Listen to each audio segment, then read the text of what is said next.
둘째로 하나님의 나라를 위한 기도입니다. 우리는 아버지의 나라가 임하옵소서라고 기도해야 합니다. 그러면 하나님의 나라가 무엇인지 먼저 알아야겠죠. 그 나라가 성립되기 위해서 세 가지 요소가 있습니다. 먼저 통치권이 있어야 합니다. 그리고 통치권이 임하는 백성이 있어야 합니다. 통치권이 적용되는 영토가 있어야 합니다. 그런데 하나님의 나라는 우리가 하나님의 그 영원한 구속과 최후의 심판이 이르기 전의 단계를 살고 있기 때문에 우리에게 있어서 그 하나님의 나라는 어디까지나 하나님의 다스리심, 하나님의 통치를 의미하고 있습니다. 빌라도에게 신문 받으실 때 예수님께서는 이렇게 말씀하셨어요. 요한복음 18장 36절, 만일 내 나라가 이 세상에 속하였던 것이라면 내 종들이 싸워 나로 유대인들에게 넘기우지 않게 하였으리라. 이제 내 나라는 여기에 속한 것이 아니니라. 이 세상에는 수많은 나라가 있습니다. 그러나 영적인 견지에서 보면은 오직 두 나라입니다. 하나님의 나라와 그리고 사탄의 나라입니다. 하나님이 다스리신 나라가 있고 사탄이 왕노릇하는 나라가 있습니다. 하나님의 나라에선 하나님의 이름이 존귀하게 여김을 받습니다. 그러나 사탄의 나라에서는 하나님의 이름이 존귀하게 여김받지 못합니다. 그래서 예수님은 오늘도 우리에게 하나님의 나라를 위해서 기도하라고 말씀하고 있습니다. 어렸을 때는 참 말을 잘 듣던 우리 아이들이 조금 컸다고 말을 잘 안 듣더군요. 그래서 참 아빠가 말해도 안 통해요. 그래서 저는 집에서 통치를 못하고 있습니다. 오히려 내 뜻을 관철시키기보다는 내 뜻을 적고 양보할 때가 더 많이 있습니다. 그런데 여러분, 우리 삶에서 우리를 통치하는 것은 과연 무엇입니까? 내가 내 삶에 있어서 하나님의 다스림에 온전히 순종하고 하나님의 뜻을 받들어서 하나님을 섬기고 있다면 그렇다면 내 안에 하나님의 나라가 임한 것입니다. 그런데 때로는 악한 생각이 나를 지배하고 죄악 가운데 잘못된 길로 행할 때가 더러 있을 수도 있습니다. 그럴 때는 하나님의 나라가 아니라 사탄이 지배하는 사탄의 나라인 것입니다. 하나님의 나라는 아무도 없는 중립지대에 임하는 것이 아닙니다. 여러분, 세상에 중립지대는 없어요. 세상은 공중권세 잡은 자가 지배하는 세상입니다. 그런데 그곳에 하나님의 나라가 임할 때 마귀의 왕국은 물러가게 되어 있습니다. 그래서 우리 마음속에도 하나님이 다스리시는 하나님의 나라가 임할 때도 있고, 시험에 빠지고 유혹에 넘어갈 때는 또한 사탄이 지배하는 사탄의 왕국이 임하기도 합니다.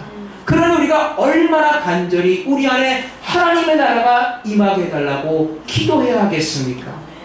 누가복음 11장에 보면은 이러한 내용이 있습니다. 어떤 사람에게 벙어리 귀신이 들렸어요. 그 예수님이 불쌍히 여기시고 그를 위해서 기도할 때 귀신이 나갔어요. 그래서 그가 말을 하기 시작합니다. 그러니까 사람들이 그것을 기이하게 생각했어요. 근데 그 중에는 예수님에 대해서 못마땅하게 생각하던 사람도 있었어요. 그들은 예수님이 귀신의 왕 바알세불의 힘을 입어서 귀신을 내쫓았다고 예수님을 비난했어요. 그때 예수님께서 말씀하시기를, 누가복음 11장 20절, 그러나 내가 만일 하나님의 손을 힘입어 귀신을 쫓아내는 것이면 하나님의 나라가 이미 너희에게 임하였느니라. 예수님이 이 땅에 오신 목적은 바로 사탄의 권세를 깨뜨리시고 하나님의 나라를 건설하기 위해서라고 해도 과언이 아닐 것입니다. 예수님의 공생의 사역의 중점은 바로 하나님 나라의 건설에 있었습니다. 그래서 예수님께서 전하신 그 복음의 핵심 내용도 바로 하나님의 나라에 있었어요. 마태복음 14장 17절에 보면은 이때부터 예수께서 비로소 전파하여 가라사대 회개하라 천국이 가까웠느니라 하시더라. 예수님이 공생애를 시작하시면서 가장 먼저 전파하신 것이 천국, 하나님의 나라였습니다. 누가복음 8장 1절, 이후에 예수께서 각 성과 촌에 두루 다니시며 하나님의 나라를 반포하시며 그 복음을 전하실세 12 제자가 함께 하였고, 예수님이 제자들과 함께 두루 다니시면서 복음을 전하시면서 그들을 가르치고 전하셨던 중심 내용이 바로 하나님의 나라였습니다. 사도행전 1장 3절 배 받으신 후에 또한 저에게 확실한 많은 증거로 친히 사심을 나타내사 40일 동안 저희에게 보이시며 하나님의 나라의 일을 말씀하시니라. 예수님이 부활하시고 나서 승천하시기까지 40일 동안 이 땅에서 마지막으로 하신 일은 바로 많은 사람들에게 가르치시고 전하신 것이 바로 그 하나님의 나라의 일이었습니다. 그들을 통해서 그들이 예수님을 대신해서 이 땅에서 하나님의 나라를 건설하도록 그들에게 힘을 주시고 능력을 주시고 성령을 허락해 주셨습니다. 그러면서 예수님은 그 제자인 오늘 우리에게도 하나님의 나라를 위해서 기도하고 일하라고 말씀하고 있습니다. 여러분, 그렇습니다. 우리 삶 속에 하나님의 나라가 임하면은 하나님이 우리를 다스리심으로 우리는 하나님의 은혜 가운데 살게 되며 하나님께서 우리 삶을 직접 책임져 주시는 줄로 믿습니다. 우리를 가장 선한 길로 인도해 주실 줄로 믿습니다. 따라서 우리는 우리의 삶 속에 늘 하나님의 은혜가 충만하게 임하기 위해서 기도해야 합니다. 우리의 삶에 하나님의 나라가 충만하게 임하고 우리의 가정에 하나님의 나라가 임하고 우리 일터에 하나님의 은혜가 임하게 달라고 기도하는 성도가 되시기를 바랍니다. 우리 주변에는 아직도 하나님의 이름을 거룩히 여길 줄 모르는 사람들이 너무나도 많습니다. 여러분, 우리가 그들에게 하나님 나라의 복음을 힘써 전할 수 있기를 간절히 바랍니다.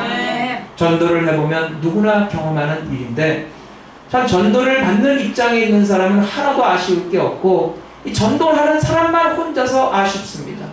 가만히 내버려 두면 지옥에 떨어질 그 영혼이 불쌍해서 함께 교회 나가자고 하는 것인데 웬일인지 별로 마음은 내키지 않지만은 그냥 성의를 봐서 내가 한두 번 가줄게 뭐 그런 경우가 많다는 것입니다. 뭔가가 거꾸로 된 것 같지 않습니까? 여러분, 우리 모두는 우리가 살고 있는 이 세상에 하나님의 나라가 온전히 임하도록 기도하고 전도해야 합니다. 사망의 그늘이 들어진 그 영혼에 하나님의 나라가 임해서 하나님의 생명의 빛이 발할 수 있도록 기도하고 전도하는 성도가 되시기를 바랍니다. 하나님의 나라를 위해서 헌신하는 성도가 되시기를 바랍니다. 셋째로 하나님의 뜻을 위한 기도입니다. 아버지의 뜻이 하늘에서 이룬 것 같이 땅에서도 이루어지이다 하고 기도해야 합니다. 우리가 기도할 때 하나님의 뜻이 이루어지길 위해 간구합니까? 아니면 우리의 뜻이 이루어지길 위해 간구합니까?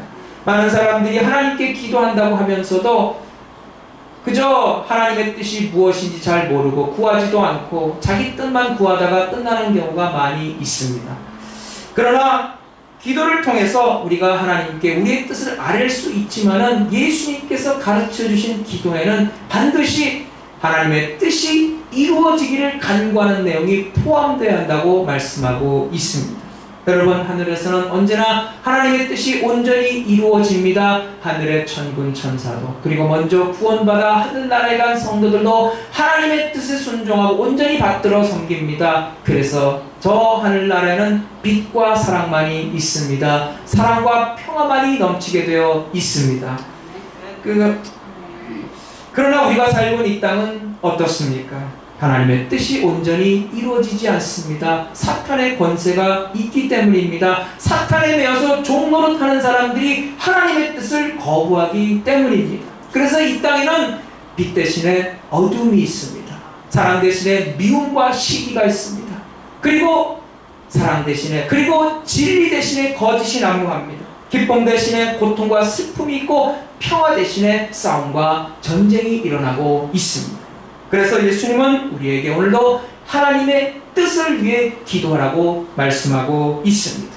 여러분, 사실 자기 생각이 전혀 없는 상태에서 다른 사람의 의견을 따르는 것은 어렵지가 않습니다. 그러나 내 생각이 분명히 있는데 다른 사람의 의견을 따르는 것은 결코 쉬운 일이 아닙니다. 친구 두 사람이 중국집에 갔습니다. 근데 그 친구가 뭐든지 다 먹겠다고 하면은 짜장면 둘 하고 시켜도 전혀 문제가 되지 않습니다. 그런데 애초에 짬뽕이 먹고 싶어서 중국집에 간 친구에게 짜장면을 먹이려면은 얘기가 복잡해집니다. 여러분, 우리가 그래요. 우리 생각이 아무것도 없는 진공 상태에서 하나님께서 이것 하라 저것 하라 하신 것이 아니라는 거예요. 여러분, 이미 우리에게는 우리의 확고한 생각이 따로 있습니다. 우리는 이것을 하고 싶은데 하나님께서 한사코 저것을 하라고 하십니다. 그럴 때 내 뜻을 과감하게 접고 하나님의 뜻을 받아들이고 순종하는 것이 여러분 사실 말처럼 쉽지는 않습니다. 아이가 하루 종일 컴퓨터 앞에서 컴퓨터 게임을 하고 있어요. 그러면 어머니가 뭐라고 하겠습니까? 당연히 나무라게 되겠죠. 예, 게임 그만하고 이제 공부 좀 해라. 그러니까 아이가 네 하고 대답하지 않고 알았어요. 이거 마저 하고요. 그러는 거예요. 그 엄마가 아이가 곧 게임을 그만두고 공부를 할 것으로 시작을 했는데 어떻게 된 일인지 1시간이 지났는데도 전혀 소식이 없어요. 그러니까 엄마가 다시 또 말했어요. 야, 너 공부 안 하고 뭐 해? 그러니까 아이가 하는 말이 아직 안 죽었단 말이에요. 날마다 컴퓨터 게임을 하니까 얼마나 잘하는지 죽지를 않아요. 게임이 끝나지를 않아요. 그러니까 여러분 공부를 하려면은 하던 게임 마저 다 마치고 하는 것이 아니라 하던 게임을 중단하고 공부해야 합니다. 하던 거 다 하고 자기가 하고 싶은 대로 다 하고 나서 나중에 공부할 시간이 어디 있겠습니까? 우리도 마찬가지입니다. 지금 당장 우리 마음속에 있는 자기 뜻을 접고 하나님의 뜻에 순종해야 합니다. 머뭇거리고 꿈을 대면 순종할 기회를 놓치게 됩니다. 여러분 교회에서 흔히 쓰는 단어 중에 예배라는 단어가 있습니다. 너무나도 많이 들었지 않습니까? 근데 재밌는 것은 구약 성경에 보면은 예배라는 단어가 단 한 번도 나와 있지 않습니다. 그 예배라는 단어가 나와 있어야 할 그 자리에 대신 제사, 희생, 경배라는 단어들이 있습니다. 그러니까 여러분 하나님께 예배 드린다를 희생 드린다는 표현으로 쓰는 것에 유의할 필요가 있습니다. 우리가 하나님 앞에 나와 예배 드리는 것이 우리의 희생이 있다는 거예요. 그만큼 우리 자신을 부인하는 요소가 수반되어야 하는 것입니다. 근데 사실 저는 교회에서 이 희생이라는 단어를 쓰는 것을 별로 달갑지 않게 생각합니다. 우리가 신앙생활 하는 것을 왜 굳이 희생이라는 말로 표현합니까? 주님께 희생을 드린다. 주님을 위해서 희생한다는 말은 여러분 사실 손해가 아니라 특권입니다. 그런데 세속적인 안목에 젖어 있으니까 그것이 희생하는 것처럼 보이는 거예요. 예컨대 애인에게 줄 생일 선물을 장만하느라고 100불을 썼어요. 그것을 가리켜서 희생이라고 말하는 사람 있습니까? 여러분 애인 없는 사람 모아놓고서 이렇게 말하는 거예요. 야, 나에게 너무나 예쁜 애인이 있어가지고 없는 살림에 돈이 너무 많이 추나서 짜증나. 그러면은 애인 없는 사람들은 가뜩이나 없어 열받아 죽겠는데 누구 놀리냐고 막 화를 낼 거예요. 여러분 그것은 희생이 아니라 자랑이고 기쁨인 것입니다. 근데 우리가 하나님께 나온 것이 왜 희생입니까? 그렇게 하기 싫은 우리의 육체의 본성이 있기 때문입니다. 우리의 욕심과 목표가 세속적인 것에 가 있으니까 그것으로도 잠시 시선을 돌려서 하나님을 향한 바른 믿음의 시선을 향할 때조차도 그것이 희생처럼 여겨지고 그것이 손해보는 것처럼 느껴진다는 사실입니다. 사도 바울은 로마서 12장 2절에서 하나님의 뜻을 이렇게 말씀합니다. 너희는 이 세대를 본받지 말고 오직 마음을 새롭게 함으로 변화를 받아 하나님의 선하시고 기뻐하시고 온전하신 뜻이 무엇인지 분별하도록 하라. 여러분 우리 인간의 뜻은 결코 항상 선할 수가 없습니다. 하나님께 기쁨을 드리지 않을 수도 있습니다. 하나님의 뜻 합당하지 않을 수도 있어요. 우리 인간의 뜻은 불완전합니다. 그러나 하나님의 뜻은 선하시고 기뻐하시고 온전하실 줄로 믿습니다. 그렇기 때문에 하나님의 뜻이 우리 삶 가운데 온전히 이루어지는 것이 우리에게 가장 선한 길이 되는 것입니다. 여러분 하나님께서 우리를 얼마나 사랑하시는데 우리를 나쁜 길로 인도해 주시겠습니까? 여러분 하나님의 뜻이 우리 삶에 온전히 이루어질 때 여러분 그것이 우리에게 가장 큰 복이 되는 줄로 믿습니다. 예수님이 십자가를 앞에 두시고 겟세마네 동산에서 피땀 흘려 간절히 기도하신 것처럼 우리도 하나님의 뜻이 우리 삶에 온전히 이루어질 수 있도록 간절히 기도하는 성도가 되시기를 바랍니다. 우리가 그런 기도를 하면서 우리 인생을 살아간다면 참 우리 인격과 우리의 삶이 날마다 아름답게 성숙할 것입니다.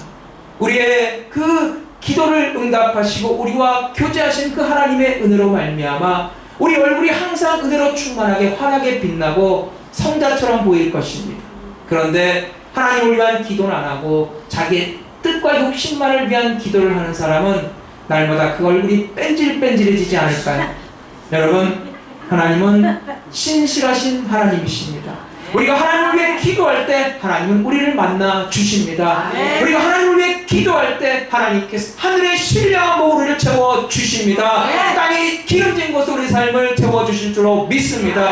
우리가 하나님을 위해 기도할 때 하나님께서는 비록 우리가 이 땅 가운데 산다 할지라도 하늘의 삶을 사는 놀라운 축복을 베풀어 주실 줄로 믿습니다. 오늘도 이 믿음과 헌신으로 하나님의 은혜와 복을 누리고 나누는 성도가 되시기를 주의 이름으로 축원합니다.